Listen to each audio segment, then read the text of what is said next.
Imagine a time so ancient that the world felt new, the skies clearer, the earth untouched by the chaos we know today. A time when humanity was still finding its way, stumbling between truth and temptation. In this world, a man stood tall, not just in stature, but in spirit. His name was Idris, peace be upon him, a prophet whose life whispers lessons to us even now. Welcome, brothers and sisters, to a story that's not just history. It's a journey of faith, wisdom, and a legacy that shaped the path of those who came after.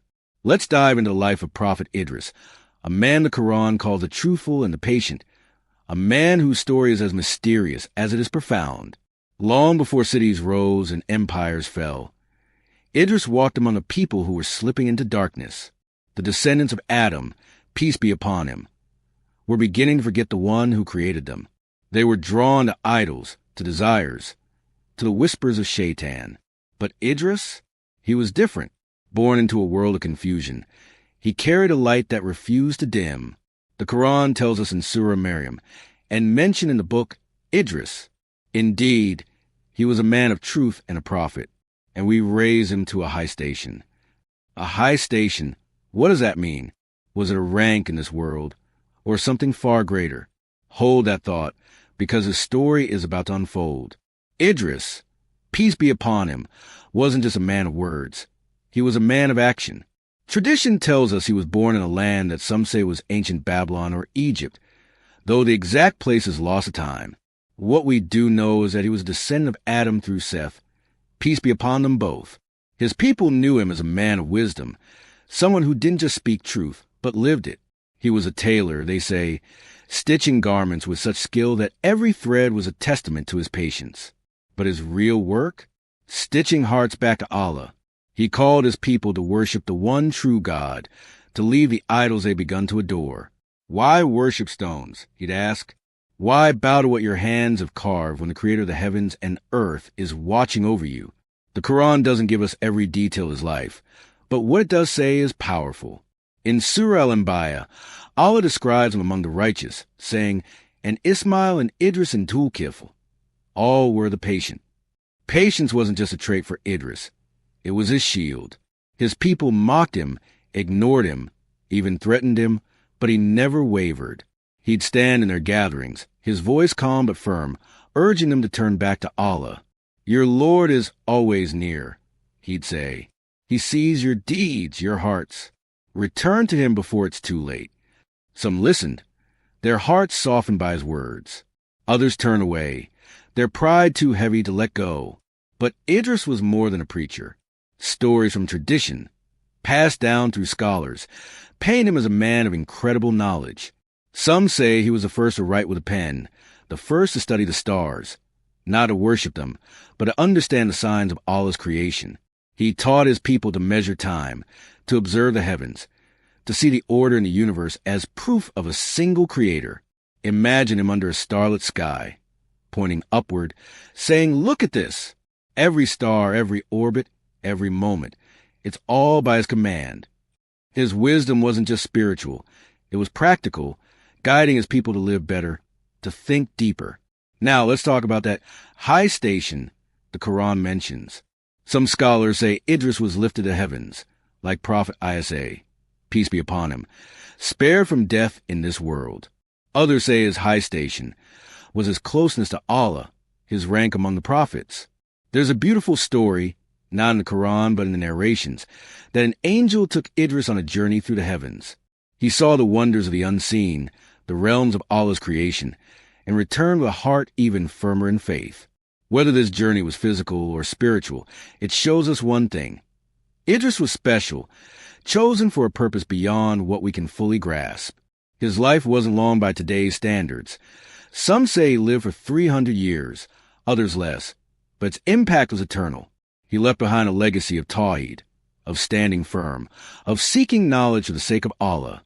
When he left this world, his people mourned, but his teachings lived on, carried by those who heeded his call.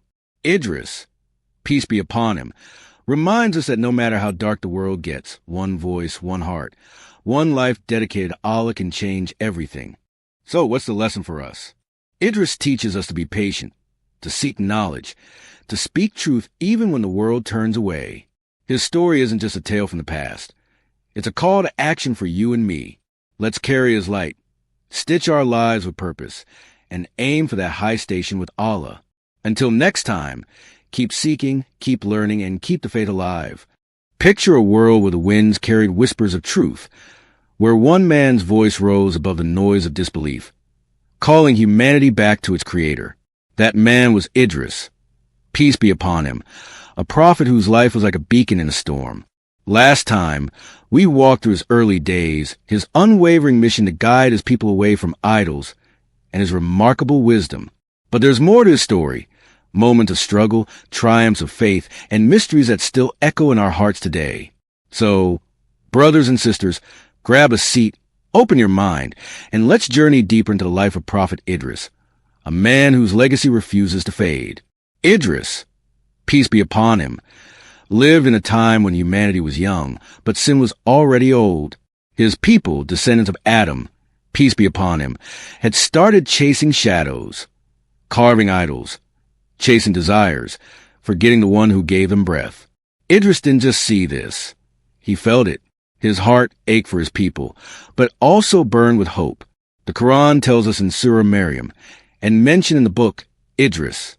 Indeed, he was a man of truth and a prophet, and we raised him to a high station. That high station wasn't just a title. It was earned through sweat, patience, and a faith that could move mountains. But what did it take for Idris to climb so high? Let's step into his world. Imagine Idris standing before a crowd, his eyes steady, his voice gentle but unyielding. Your Lord is one, he'd say. He created you, gave you life, and to him you'll return. Why turn to lifeless stones? Some listened, their souls stirred by his words. Others scoffed, clinging to the idols they'd made with their own hands. Rejection wasn't new to Idris, but it never broke him. The Quran calls him one of the patient in Surah Al-Anbiya. And Ismail and Idris and Tulkifl all were the patient. Patience wasn't just waiting. It was enduring mockery, threats, and loneliness, yet still calling to Allah with a heart full of trust. Have you ever felt like giving up when no one listens? Idris shows us how to keep going, beyond his preaching. Idris was a man of knowledge, a gift that set him apart. Scholars say he was among the first to write, to capture thoughts with a pen, turning fleeting words into lasting lessons. He studied the stars, not to worship them like some of his people, but to marvel at Allah's creation. Picture him under a vast desert sky, tracing constellations, saying, "This is a work of your Lord, perfect and precise." He taught his people to see the universe as a sign, not a god. Every orbit, every sunrise, every blade of grass, it all pointed to Allah. His wisdom wasn't locked away. He shared it, teaching his community to think, to reflect, to live with purpose. But Idris's life wasn't all triumphs.